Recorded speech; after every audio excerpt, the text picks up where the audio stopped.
Hey guys, this is Primoz from highstakesmindset.com, and today I'm here with Richard Garand, who is a high-end software consultant. Hi Richard. Hi Primoz, how are you? Yeah, great. We're here actually in San Francisco in a hotel room. This is very improvised. And today we'll talk a little bit about how Richard as a high-end consultant handles his days, how he can stay productive, and stuff like that that you can learn from.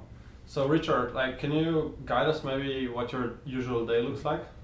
Yeah, so for me, normally on a weekday, I get up pretty early, around 7 a.m. because I need to get my daughter ready, get her to daycare. So I'll do that as fast as I can, get her in as early as it opens, and then usually go home or go to the office to work. I'll stick with that most of the day, usually get in a workout about 3 times a week during the day, and then at night basically go home, pick up my daughter around 5 o'clock, have supper, and then get everyone to bed and get ready for the next day. Okay, awesome. Can you maybe tell us a little bit about your morning routine? Like, what do you do first thing in the morning when you get to your office or home office? Like, how do you get yourself to actually start the work? How do you get in that mindset where you're ready to work and not just like checking emails or something? Right.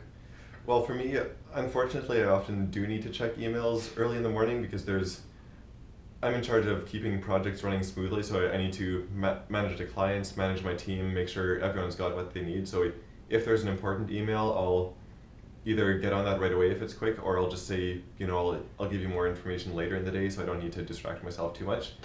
And then the next thing is that there's always something going on, so I know there's some big task I need to do. I'll just get started on that, and it can be hard at first, but once you just jump into that task and you start working on it, you get into the groove and you start working it, and you finish that, you're ready to do more, and it really gets you started for the day. Awesome. So what are some of the things that you use for recovery throughout the day? Like, do you take some breaks? Do you do everything in one piece? Or if you take breaks, like, what are the activities that you do? Because you mentioned going to the gym. Right. Like, what else do you do? Yeah, I really do need to take breaks during the day. It varies. There's sometimes when I can go several hours without taking a break, and there's others when I work half an hour or 45 minutes, and I just need to either take a break, or I've got these other ideas that are distracting me and I need to think about those or write them down a bit. So I really try to go with what works for me. If it's a day when I'm just focused on one task and I want to get through that, I will stick with that. If I need a break, I'll do that. I just don't try to fight the natural tendencies, because then I could spend 4 hours sitting at my desk and not getting anything done, and I don't have a lot of free time between my clients, employees, my daughter, everything else going on in my life. I just can't afford to waste my time on unproductive stuff. So I'm going to do what works for me at the moment. Okay. So what about when you maybe have a day when you wake up and you just don't feel like doing anything? And let's say you don't have any client appointments, Right. You just have to get some work done on your own, nobody's pushing you. What do you do on that day? Well, there's two issues that I've noticed. One is that if I wake up and I'm really tired, I can work, but again, I'm going to be moving slowly, and that's just a waste of my time. So if I need to, I do sleep in once in a while, or sometimes I'll get my daughter to the daycare, then go back and have a nap. So I just make sure that I'm well rested whenever I can, because it gets you so much further. And as part of that, you need to, if you're just resting all the time, that's not good either. So the reason that I really strictly go to the gym as much as I can is that it helps me to sleep better. And even, if I'm tired, I can go to the gym, and that wakes me up to do more work. So it's important to have those balanced things in your life, that you're, if you're sitting at a desk for a long time, it's really important to go out and work out so that you can really get your whole body, awake. And that helps you to later on sleep better, so you're better rested for the next day. Yeah, that's a very interesting insight, because I'm not sure that many people connect those two things, right? Like exercise and sleeping better. I mean, people are like, okay, you exercise to have a nice body, but they don't think about exercise as recovery or having more energy or even improving your sleep quality, right? Right. So that's pretty interesting. Yeah, I mean, when I was younger, I found that, for example, in university, I didn't really sleep consistently. If most of the time I'd end up, as much as I tried to go to sleep earlier, I'd end up going to sleep at 4 or 5 or 6 a.m. and that really makes it hard to have a schedule during the day. And even now I can slip into that if I'm not working out. So I really make sure that during the winter I lift weight 3 times a week. During summer I can bike around every day, and that makes sure that I'm really getting my body onto a regular schedule so that it can function normally. Mm.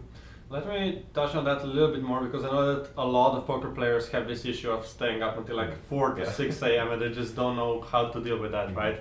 And can you tell us a little bit more about what else you did apart from exercising, if there is anything, to move on from like going to sleep at 4 or 6 a.m. to waking up early, as you said right now? Right. So what were the things that you changed in order to get there? Yeah, it's actually kind of hard for me because I'm a very weak person. If there's something fun to do, I'm gonna stay up late. If I'm tired, I'm gonna sleep in. So it's really hard for me to shift my sleeping schedule. But once in a while, if I'm just a little off, I'll move it forward by half an hour every night to get back to a regular schedule. And again, the working out is a big part of that. If you're not tired and you go to bed, that just screws everything up. So I'll do that if I need to, or if I'm really far off, like when I went to Europe this summer and came back, there's 1 or 2 days of pain. It's hard for me to stick to a good schedule at such a difficult time, but you just do that and you get things set, and it makes the rest of your life so much easier. Okay, thank you so much. I think like that's even something that I often forget about, like how important it is to actually get yourself tired if you want to get to sleep earlier, right? Because if you're at the computer, of course you are a bit tired, but you're drawn to the computer.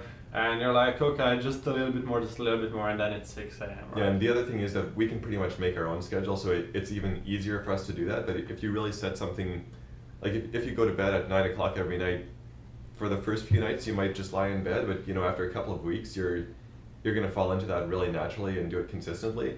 And to avoid breaking that, I'll just tell myself, there's something I want to do, but I'll go to sleep, I'll do it in the morning. It's gonna feel so much better than trying to stay up late. So it's only when there's something that absolutely needs to be done in the next hour that I'll break my regular schedule. Very interesting. So usually go to the gym in the evenings, right?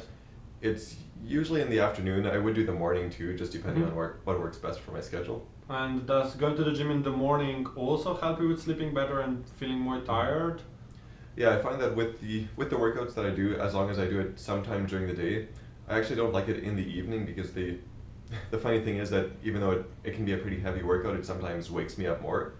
So I'm really strict about not doing anything that's going to wake me up before I go to sleep, and I actually never drink coffee pretty much for that reason. I would rather regulate myself, which you settle into, than depend on something else that, it helps you, but then you need that every day to get by. So you don't drink coffee? No, I've never had coffee in my life. Oh, okay. Do you drink something else, like tea or something to wake you up, or do you it's I find water works well for me. Apart from waking you up, water really helps with a lot of things, so that's pretty much all I drink. Okay, yeah, that's awesome. I know there's a lot of people out there who are constantly, consuming coffee, and they say that they can't do without it, But for example, here we have Richard, who never had coffee, and he, like, every time I talk to him, he has a lot of energy. Even today, he's supposed to be coming from a conference and be really tired. So this is tired Richard. So yeah, I've been up till about 2 or 3 a.m. every day this week. Yeah, so, and when did you wake up? Around 7 or 8, because like I said, once you're on a schedule, your body's gonna fall into that naturally. Even if you violate it for a few days, you're gonna kind of snap back to it. So I find that it really helps me to establish that schedule as much as possible, so that when I have to break it, it's not going to disrupt my life too much. Okay, so when we talk about like having a lot of energy, getting a lot of things done, what is maybe one of the things that you've done in the last couple of months or years that was maybe a little bit counterintuitive, like something that you weren't doing before, but then you found out about it, you weren't so sure if you should try it or not, but when you tried it, you got amazing results. Is there anything like that? Yeah, in terms of having energy and really being excited about my work, one thing is, it's actually something that I've started doing more recently, and it's just going to interesting conferences like this, or the one where we met earlier this summer. For people who are working at home in a desk, sometimes in the dark in the middle of the night, you think you're doing well, but after a while that really starts to wear you down in invisible ways, and you don't even notice what's happening to you. When you go out and, all week I've been meeting interesting people, having good conversations, learning new things, giving them ideas, and it's I think again that's something that everyone needs to have. Some more than others maybe, but it really does. It helps to energize you and get you excited about all the possibilities of what you could do, and maybe even learn some new things that'll help you to perform better. Okay, yeah, I mean, I totally agree, and it's exciting as well, right? I mean, when we talk a lot about motivation and stuff like that, I mean, you can have exciting things that you want to do sometime in your life, but I think it's really important to actually be doing these things frequently, like going to the conferences, meeting amazing people, giving them ideas, getting ideas from them, right? So I think it's like a really important thing. Yeah, there was a time in my life when I had all these ideas about things I wanted to do, but I didn't do them, and putting off one thing that's important to you I think it'll reduce your performance at other things that are important to you. So it's good to take those priorities for you and go out and do them, even if it's not all the time. Like I don't live on the road, I don't party constantly, but I do make time once in a while to go out and do things like this, and that helps to. It really helps me to do those things that I enjoy, and to know that even if I have to do this other hard work at some other time, I'm not putting off the other stuff that I want to do in my life. So it really increases the motivation across the board. Okay, that's great. So maybe one last thing, like if there was one thing, like a challenge that you could propose to our readers, like something that they can actually actionably start implementing like tomorrow, what would it be? Interesting. Yeah, there's a lot of things that I do that are kind of either counterintuitive or that people just don't prioritize that I find work really well for me. So I'd say one thing that I am really passionate about, if you don't get a lot of physical activity, find a good simple weightlifting program and just go do that. It's it's hard work, but it is really, really fun. Okay, that's great. Thank you, Richard, for joining us today. Yeah, thank you for having me.